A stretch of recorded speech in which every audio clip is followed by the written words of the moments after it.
حسین خیلی امروز هزینه کرد تا این توجه رو برای ما ایجاد کنه.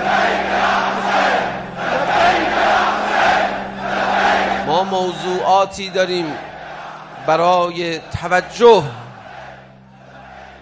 خدا، قیامت، حسین. آسون ترینش حسینه، چون خودش اومده توجه ما رو به خودش جلب میکنه. فداش بشم، خودش اومده. یه وقت یه معلمی سر کلاس وای میسته میگه بچه‌ها حواستون اینجا باشه. بچه حواسش جای دیگه است، معلم رو نگاه هم میکنه حواسش جای دیگه است.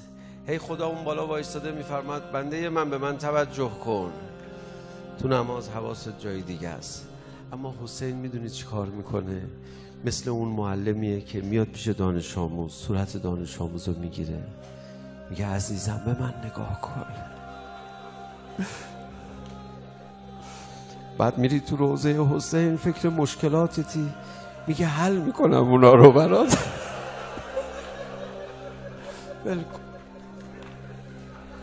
ولشون کن، به من نگاه. حسین دست از من بر ندار. به خدا مبالغه نمی کنم،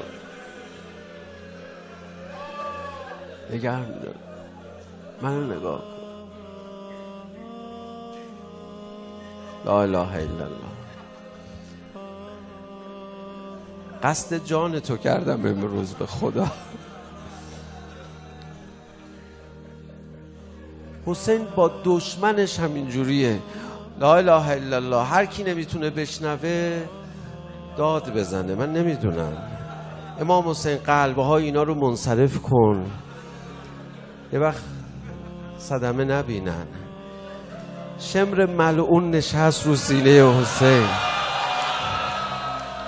هی حسین میگه به من نگاه کن.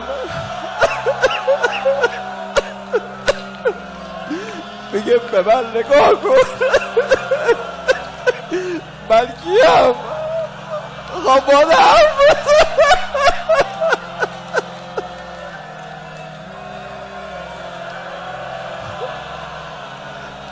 گفت چی میگی؟